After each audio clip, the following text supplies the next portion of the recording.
Live from WRAL News Headquarters in Raleigh, your number one source for local news. WRAL News, coverage you can count on. We now know the name of the man who was shot and killed in Sanford this morning. A description of the vehicle deputies believe may be tied to this case is straight ahead. Also, state lawmakers introduced new legislation meant to crack down on the opioid crisis. Plus, a couple of passengers tried to talk to him to calm him down. It was only making him more agitated. The passenger describes a man attacking a flight attendant and the takedown that followed. we begin with a breaking update on a big story we've been following out of Mexico. 2 of the 4 Americans kidnapped in Mexico have been found dead. The other 2 are alive. That's according to the president of Mexico. 1 person has been arrested. The Americans crossed into Matamoros, Mexico in a white minivan with North Carolina plates on Friday. The mother of one of the women says her daughter was traveling to Mexico for a cosmetic medical procedure. They were taken at gunpoint after getting caught in the middle of a confrontation between groups. The victims have not been identified. And happening right now in the WRAL Live Center, we have Sky 5 over the scene in Durham. 1 person is dead after they were struck by a vehicle. This is a live picture of the scene right now. This happened on Hillsborough Road at the 15501 overpass. Officers located a male who had been struck by a car. EMS did respond and the victim was pronounced dead at the scene. The Hillsborough Road overpass will be shut down until further notice. You can see police cars here. The crash does remain under investigation, when we will provide any further details as soon as we get them here in the Live Center. Right now, police in Lee County are searching for a shooter after a man was killed next to a popular restaurant early this morning. The man who was shot and killed is Calvin Richard Lester Jr., a 25-year-old from Carthage. WRAL's Eric Miller joins us live from that scene. Eric, what can you tell us? Well, Jeff, you can see in just a little bit over the last hour, those deputies, they've cleared out of the parking lot here at Fats Jr. Grill on Womack Road. Just a little bit of caution tape left blowing in the wind here. Instead, they're now out on the lookout for a dark 4-door Toyota Camry driven by an unknown man who they believe has ties to this shooting. Take a look at some of this video. You can see what this scene looked like earlier. Deputies and members of the forensics team absolutely everywhere in this parking lot. It's not clear what led up to this shooting. The sheriff's office has said that no one from Fat Junior's was involved. Instead, they say the victim, Lester, worked at one of the nearby manufacturing facilities here. Lester was shot once and died at the scene. Now, the folks at Fat Junior, they did post on Facebook this morning, again, confirming that none of their employees were hurt, none of their employees were involved, and asking only that people pray for the victim. Jeff? Eric Miller live in Lee County for us this noon. Eric, thank you. We're waiting for police to release the name of the person who was killed in an early morning crash on Atlantic Avenue. The WRAL Breaking News Tracker was at the scene near Six Forks Road. 3 cars crashed just before 4:30 this morning, and the road opened less than an hour ago. We also know a child and an adult were taken to the hospital. We're working to get more information about the investigation. Again, Atlantic Avenue has reopened. 1 person is in custody after a chase spanning 2 counties this morning. This is video from Buffalo Road in Selma, where the chase ended. Goldsboro police say it started when they clocked the driver going more than 100 miles per hour along US 70. A Johnston County Sheriff's deputy threw stop sticks in the car's path, but it kept going, even with flat tires. Investigators say the driver came to a stop near the Selma oil terminals, but kept revving the car engine until officers smashed a window and arrested him. No one was hurt. A short time ago, state lawmakers introduced new legislation increasing the penalty for fentanyl and opioid-related offenses. Victims' families push for action to raise awareness about the danger of the drugs. WRAL Capitol Bureau Chief Laura Leslie joins us now live with what's in that measure. Laura. Renee, families of overdose victims, law enforcement leaders, and district attorneys all came together today to urge lawmakers to increase the penalties on fentanyl dealers. They say the state is in the grip of an epidemic that's showing no signs of slowing down. A sponsor, Senator Danny Britt, says his bill would allow people who sell fentanyl to be charged with a Class B2 felony, which he called a secondary murder. It comes with a sentence of decades in prison. Britt said in 2021, 11 people died in North Carolina every single day from drug overdose. overdoses, and 3/4 of those, about 3,000 deaths, were due to fentanyl. He said 2022 was even worse. Leslie Maynard Locklear is one of the faces behind those grim statistics. She lost both of her sons to drug addiction last year, 9 months apart. Speaking tearfully from behind big photos of her sons, her family, she said her younger son, Matthew, didn't even know he was taking fentanyl, but the heroin he bought was laced with 3 times a lethal dose of the drug. I don't have the answers on what to do to stop this epidemic, but I know we must try and keep trying, because if we stop, we lose. I owe it to my boys to fight for them and to support every measure I can to stem the flow of illegal drugs. The bill would also create a task force to bring together law enforcement agencies statewide to help track and prosecute offenders who operate in multiple jurisdictions. That bill is being heard as we speak in the Senate Judiciary Committee. It is expected to pass with bipartisan support. Thanks, Laura Leslie, live from the Legislative Building.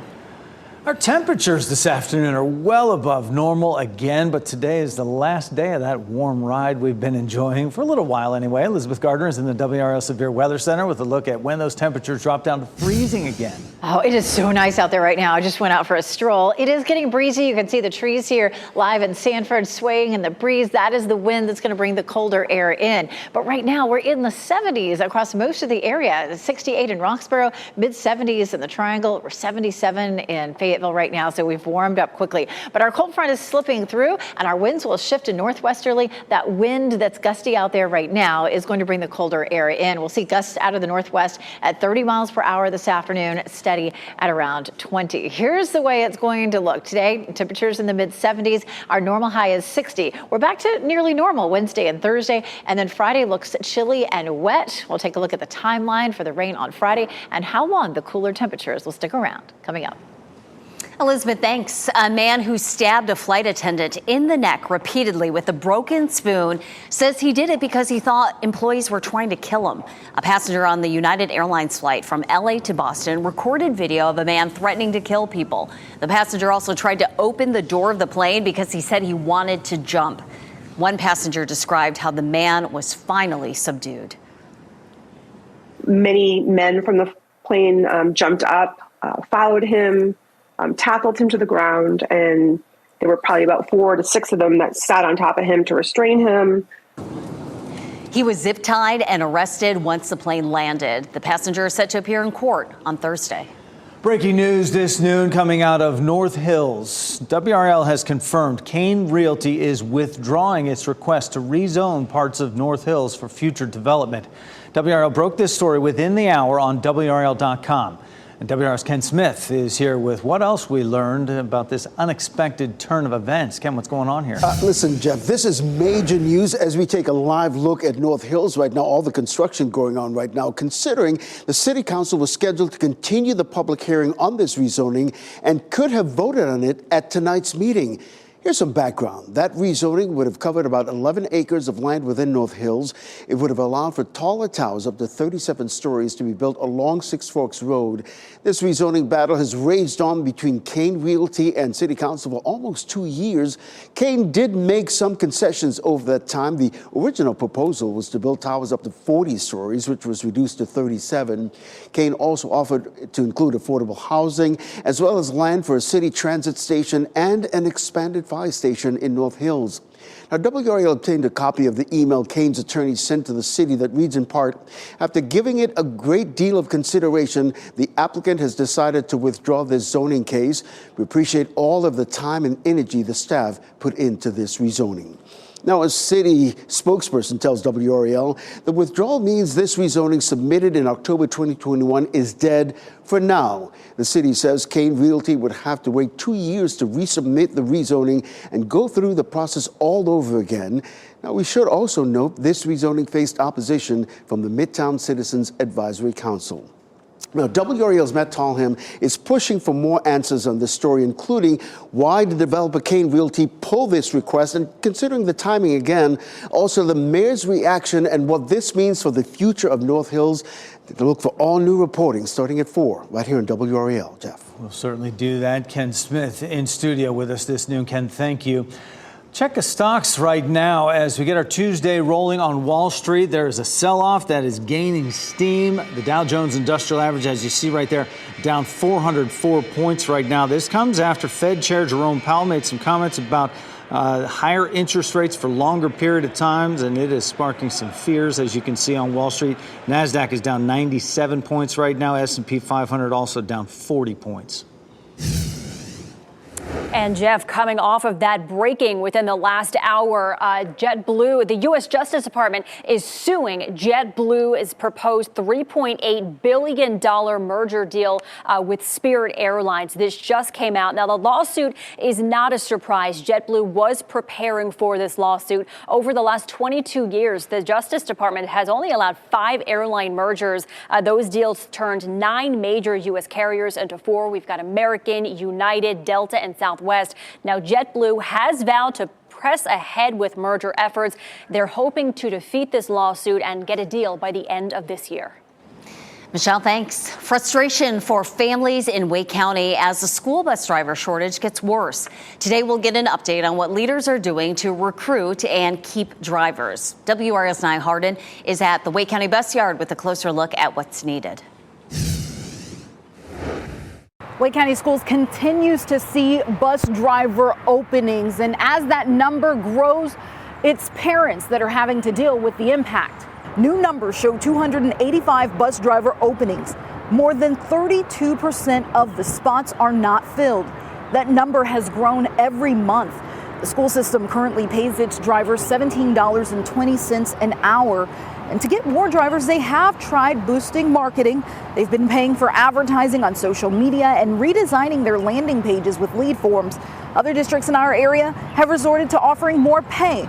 Chapel Hill Carborough City Schools just approved $20 per hour for bus drivers. WRAL education reporter Emily Walkenhorst explained what we could hear today about pay. There may also be discussion at the board level of what else the school system can do. The school board is going to make a budget request to county commissioners in the next few months. And that'll first come from the superintendent, perhaps with a little bit of school board input about what they'd like to see in that. Nia Harden, WRAL News in Raleigh. Next at noon, airlines are giving in to the government's request to let families sit together in flight without charging extra. Who's joining the list and dropping the fees? Also, former First Lady Michelle Obama launches her new podcast today, Why She Cries, in the first episode. Plus, there's a nationwide teacher shortage. At 12:30, the alarming trend of educator turnover and how some districts are dealing with it. Download the new WRAL streaming apps on Roku, Fire TV, Apple TV, and Android TV.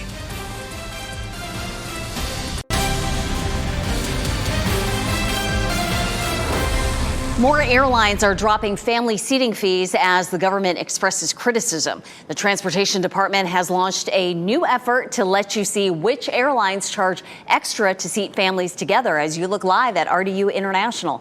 Cole Higgins explains why one travel expert expects more airlines to bow down to pressure.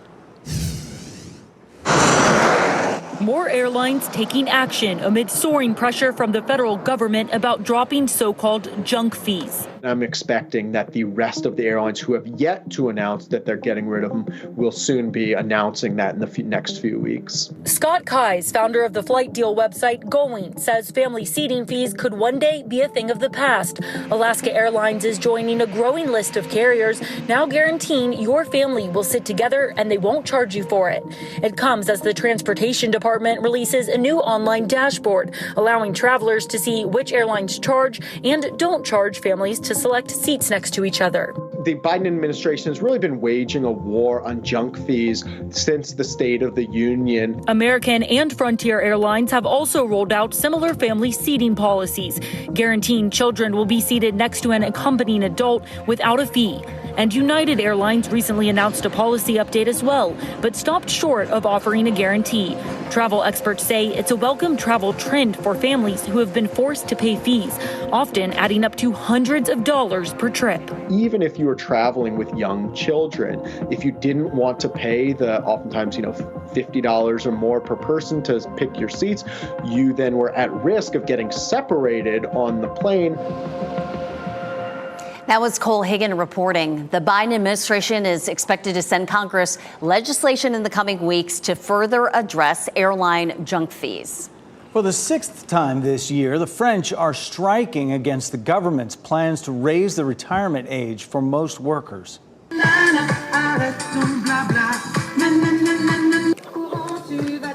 Protests are nationwide in cities like Calais, where workers danced in protest. But the French capital is expected to be the most affected. In Paris, around 120 schools will be closed and 60% of teachers will be on strike.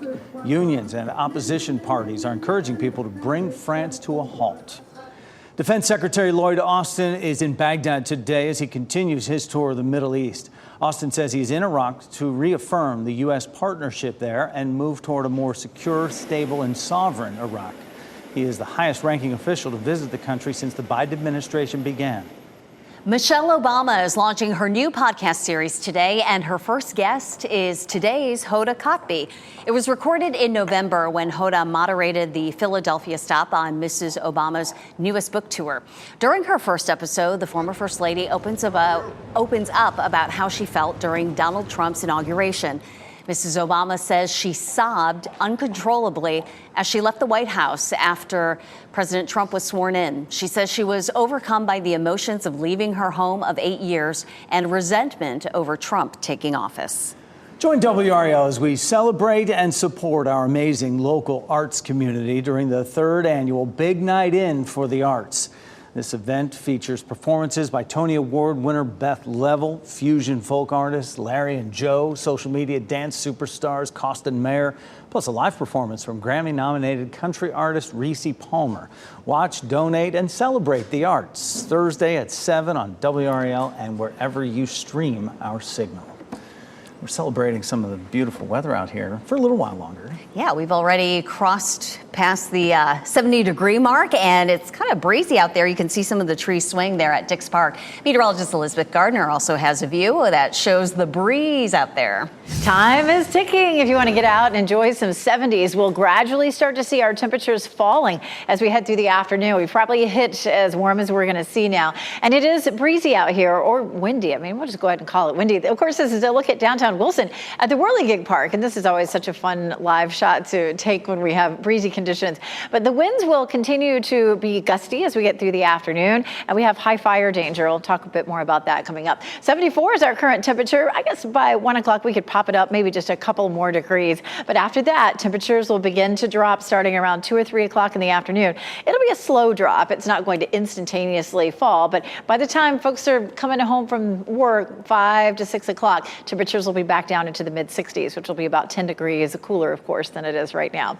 Here's a look at winds across our area. Our winds are coming out of the northwest, steady on the left box there in blue at 13 miles per hour in Raleigh and Durham, 15 in Fayetteville, 13 in Rocky Mount. And then the white box on the right is the wind gusts. And we're seeing gusts up to 26 in the Triangle, 25 in Fayetteville, 18 in Clinton, 21 Goldsboro, 24 in Rocky Mount. So it is definitely windy out there. We may see some gusts this afternoon all the way up to 30 miles per hour. And then that wind will begin to die down once we get past sunset. Because of low humidity and strong winds, we do have high fire danger, so you're encouraged not to do any outdoor burning for today.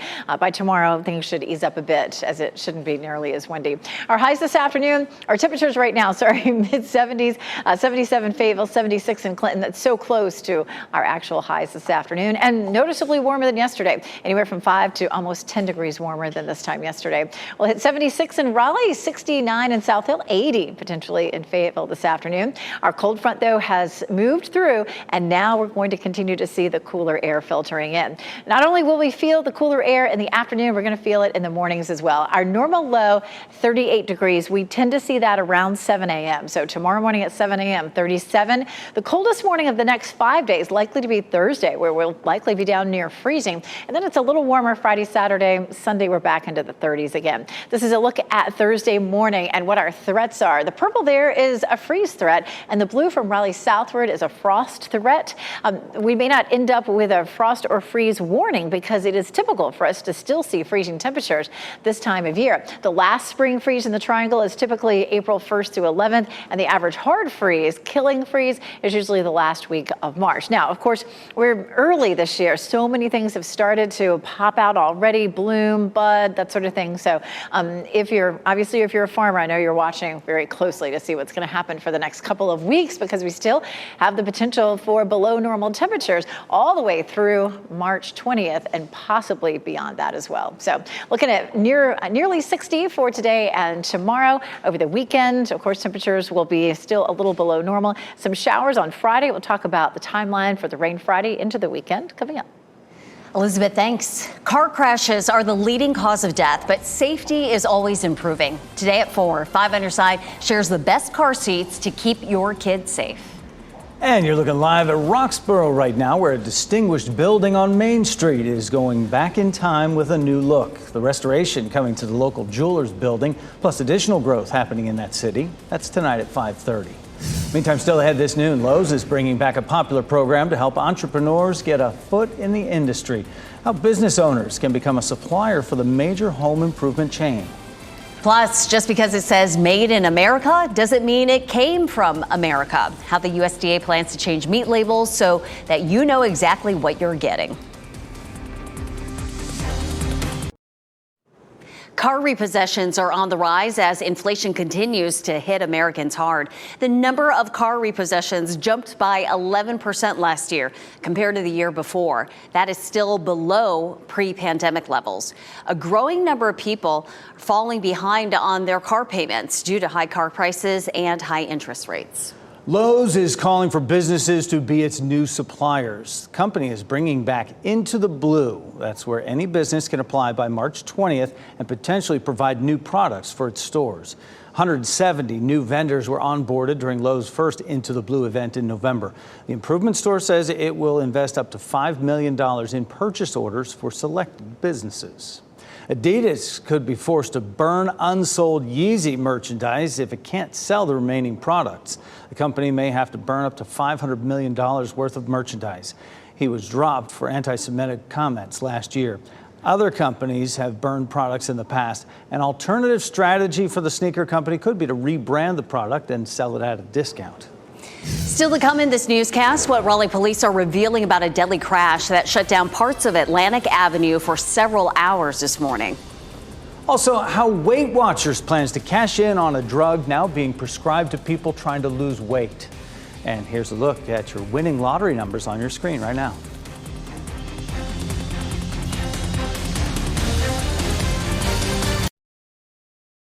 Shot in 4K ultra high definition. Your number one source for local news. WRAL News. Coverage you can count on.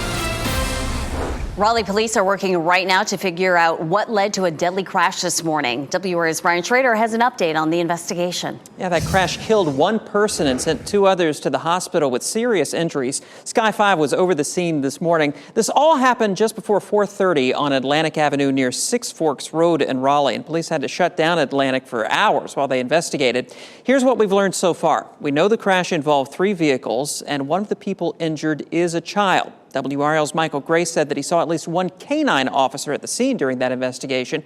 We're still working to learn exactly what happened and also the identities of the people involved. So look for updates on the WRAL News app and later this afternoon on WRAL News beginning at 4. Renee? Brian, thank you. A man now faces charges after a deadly crash on Holly Springs Road in Wake County. Charles Dale III is charged with felony death by motor vehicle and carrying a concealed gun while drinking alcohol. Troopers say he did not yield as he turned into his driveway last night just south of Cary Parkway. He hit 24-year-old Gabriella Hamed, who was riding a motorcycle. She died in the crash. A Durham bakery will be closed for repairs today after a fire. Firefighters told the WRAL Breaking News Tracker that flames broke out of the Panaderia y Pasteleria on Liberty Street around 1 a.m. No one was hurt, but the bakery was heavily damaged. The cause is not clear. Deputies are searching for the person responsible for a deadly shooting in Hope Mills. Cumberland County deputies responded to Medicus Lane near Woodington Road. You see it on this map here. That was around 9:15 last night. And they tell us they found a man who had been shot to death there. They have not released his name or said what led up to the shooting.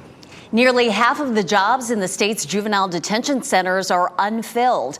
That has some pushing for a raise in starting pay. There are so many vacant positions that some employees are working more than one role a day. Some point to the starting salary of $35,000 a year for juvenile detention workers as a major hurdle. Adult detention workers start between $45,000 and $50,000 a year.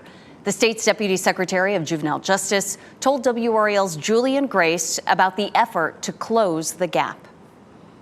So we're doing several things right now. One is that we're offering a sign-on bonus for employees. We're also doing retention bonuses for employees to try to get them to stay in those roles that they're in.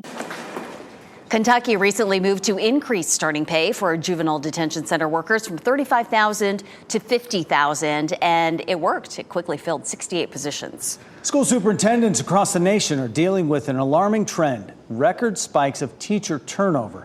What does that mean for students across the country? Stephanie Gosk examines how some districts are dealing with the shortage.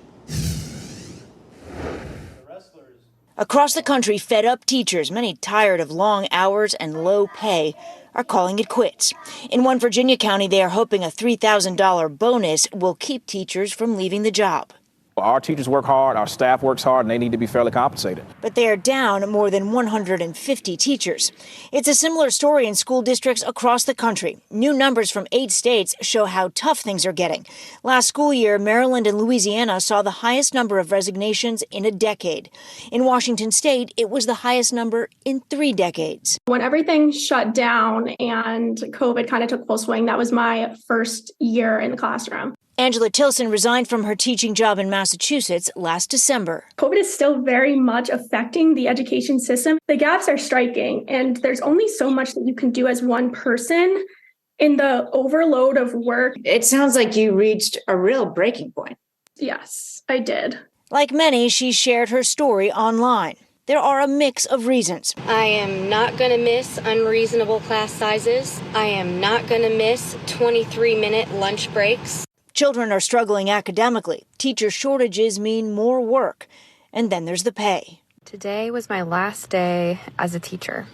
I'd like to think it's just a pause, but I honestly don't know right now. In the fall, Sayreville, New Jersey sent out flyers hoping to inspire people to help. 3 retired teachers returned to the job, but the district still has 12 vacancies. We were starting to experience a little bit of the shortage last year, but it seems that we hit the pinnacle this year. Did it get worse? Without a doubt. The key, educators say, is getting young college students to choose the profession. Our message to them is you couldn't ask for a more noble field. If you really want to make an impact on this world, this is where it's to be done. Weight Watchers hopes to cash in on the growing customer demand for using the diabetes medication Ozempic to lose weight. Weight Watchers agreed to pay $65 million in cash and $35 million in stock to Sequence's owners. The company is known for connecting people with doctors who can prescribe diabetes drugs for weight loss. A local Jewish organization is using a religious holiday to counter a message of hate against faith.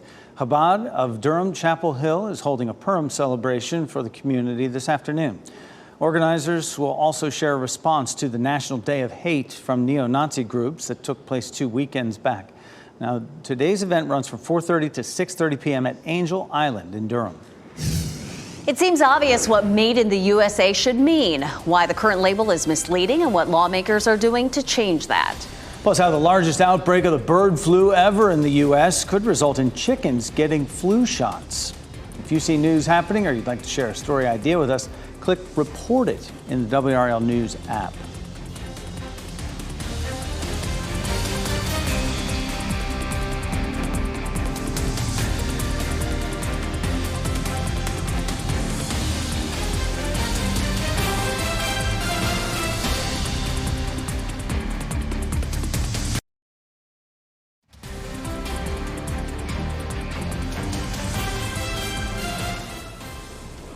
Welcome back. You're looking live at the Legislative Building. Look at that beautiful blue sky in downtown Raleigh. It is windy and warm. We're at 73 degrees. Enjoy the warmth today because it's not going to feel this warm tomorrow. You're watching WRAL News, available on Spectrum and the WRAL app on your TV or streaming device.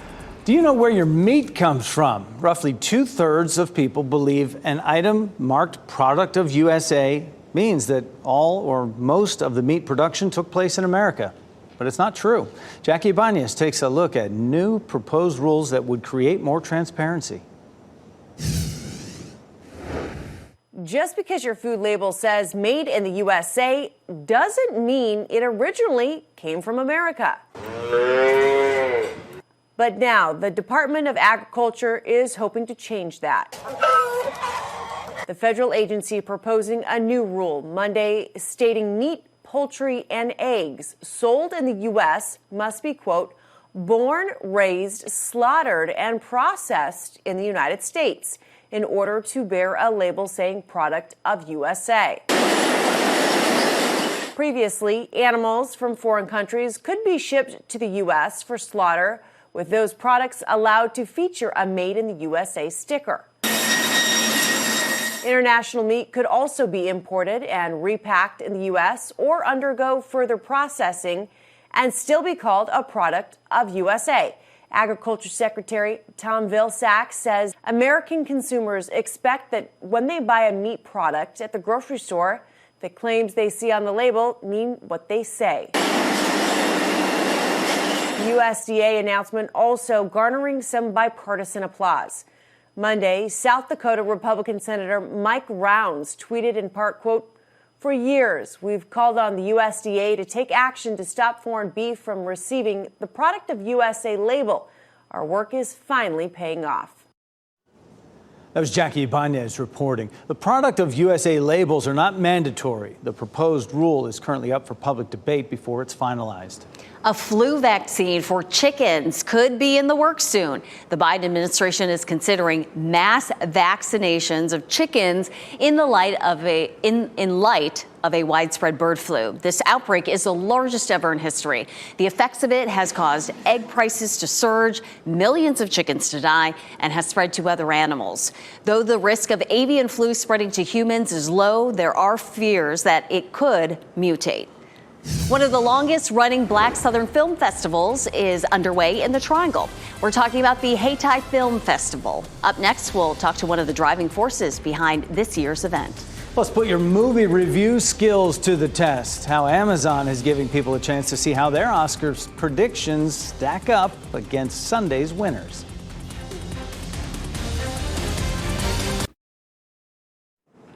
The Hayti Heritage Film Festival is now underway. This year's festival features virtual screenings of documentaries and workshops, as well as events at Hayti Heritage Center in Durham. Joining us now to talk about this year's film festival is Lana Garland. Lana, great to have you with us. We understand you've been leading this festival, which promotes and elevates filmmakers of color for the past 5 years now. Talk about how it's evolved over that time. Yes. Hi, Renee. It's great seeing you. I'm a big fan. It's evolved over the past 5 years in the sense that I've kind of made it more of a regional festival now. Prior to my being on board, it was more local and specifically Durham.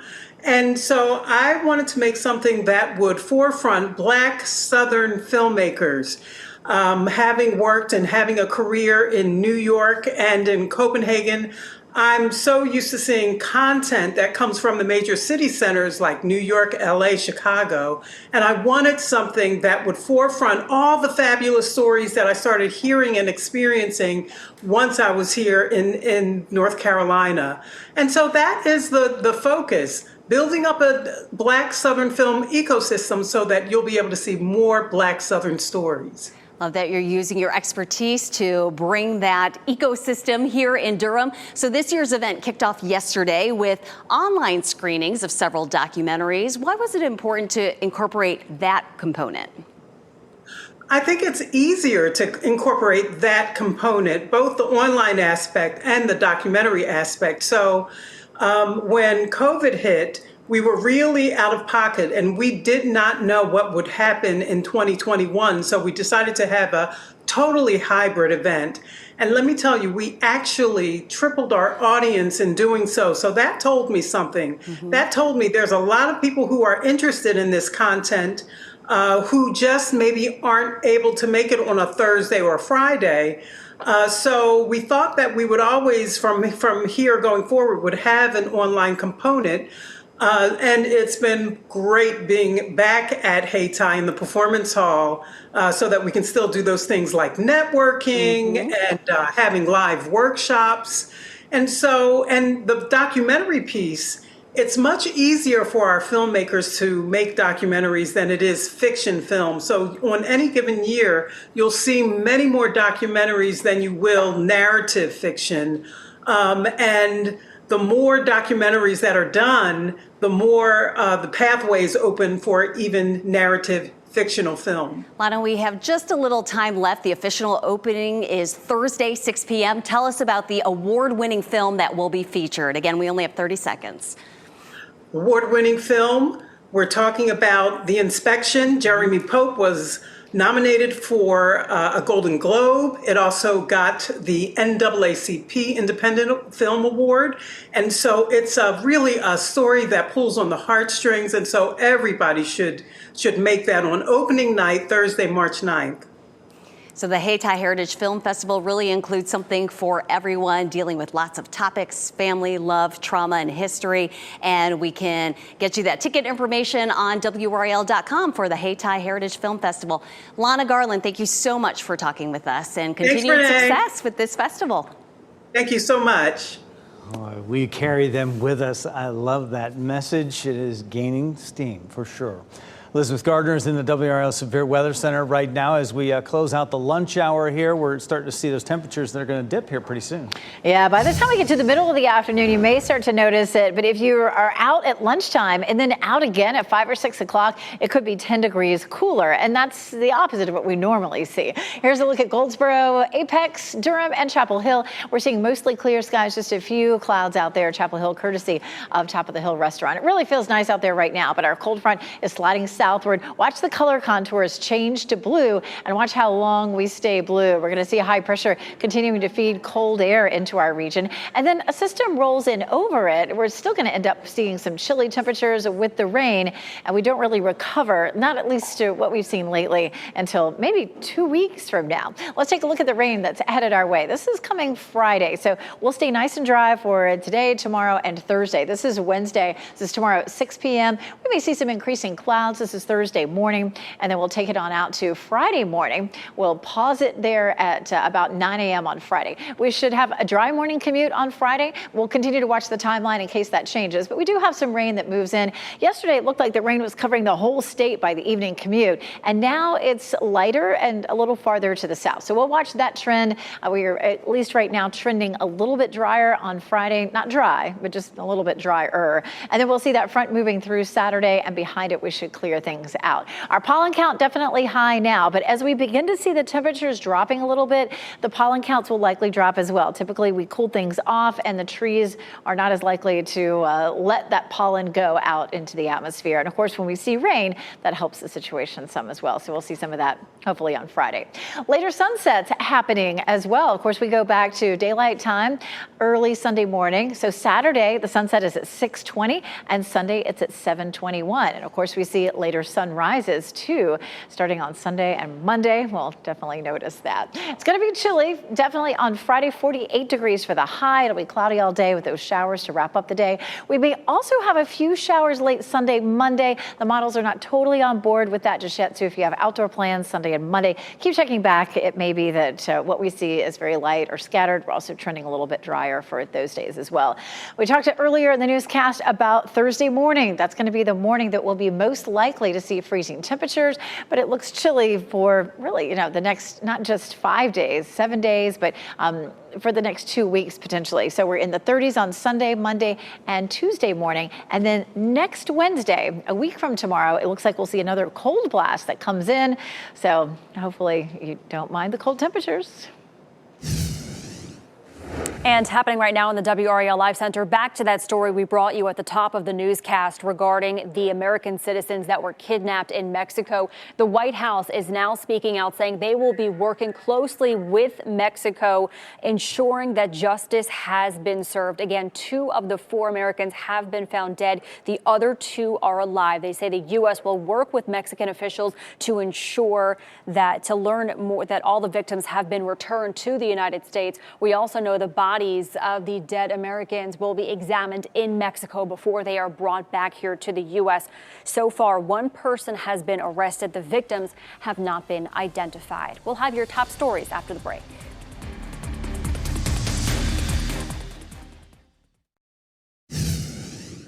We wrap things up with a look at a few of the headlines we're following for you today. Lee County deputies are investigating a deadly shooting outside a restaurant in Sanford.